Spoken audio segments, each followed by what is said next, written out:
السلام پیارے حضور، جیسا کہ ہمیں پتہ ہے کہ ہم پوری دنیا میں امن کا پیغام پھیلا رہے ہیں اور دنیا کو ایک عالمی جنگ سے، اس کے خطرات سے بچنے کے لیے مطلب اس کا میسج دے رہے ہیں،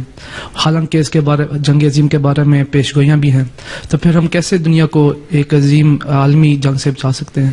بات یہ ہے کہ ہمارا کام یہ ہے کہ دنیا کو امن کی طرف لانے کی کوشش کرنا اور بتانا، لیکن اگر نہیں آتی تو اللہ تعالیٰ کی بات نہیں مانتے، بعض تقدیریں ایسی ہوتی ہیں جو دعاؤں سے ٹل جاتی ہیں، حالات سے ٹل جاتی ہیں، اگر اس پہ عمل نہیں کریں گے اور باز نہیں آئیں گے تو پھر تباہی ضروری ہے۔ لیکن اور حرکتیں ایسی شروع انہوں نے کر دی ہیں کرنی، جس کی وجہ سے اللہ تعالیٰ کی ناراضگی کو یہ ابھارنے کی کوشش کر رہے ہیں۔ اب ملکوں میں قانون پاس ہونے لگ گئے ہیں بے حیائی کے، ہیں سیم سیکس شادیوں کے۔ یہ کیا چیزیں؟ ایک قوم کو اللہ تعالیٰ نے اگر تباہ کیا تھا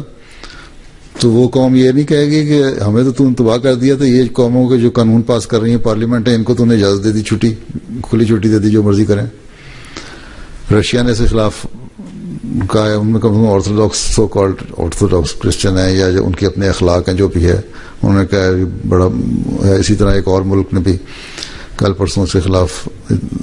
ووٹ دیا، آسٹریلیا میں بھی پہلے حق میں تھا، اس کے خلاف بولنا جانے لگ گیا۔ کینیڈا کے پرائم منسٹر کو جو اس سے پہلے پرائم منسٹر ہوتا تھا، اس کو میں اس کے آفس میں ایک دو ملا، وہاں باتیں شروع ہو گئیں۔ اس زمانے میں وہاں بھی پارلیمنٹ میں یہ ہو رہا تھا،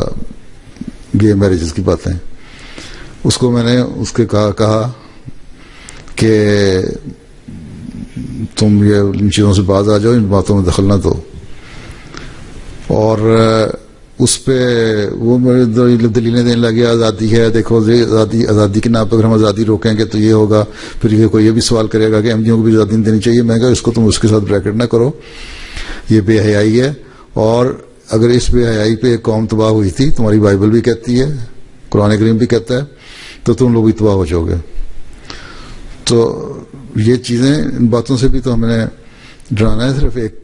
ظاہری چیزیں نہیں، اور بہت ساری چیزیں اگر اللہ تعالیٰ کی طرف سے نہیں آئیں گے۔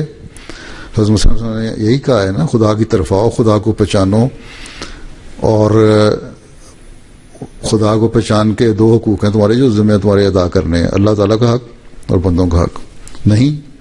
تو ایشیا تو بھی محفوظ نہیں ہے، یورپ کے رہنے والے تم بھی محفوظ نہیں، اور امریکہ تم بھی محفوظ نہیں، اور جزائر کے رہنے والے تم بھی محفوظ نہیں، تو پھر تو تباہی آتی ہے۔ کس طرح آتی ہے یہ اللہ تعالیٰ بہتر جانتا ہے، جنگوں کے ذریعے سے تباہی لائے گا یا اپنے کسی عذاب کے ذریعے سے، اور عذاب تو آ رہے ہیں اب۔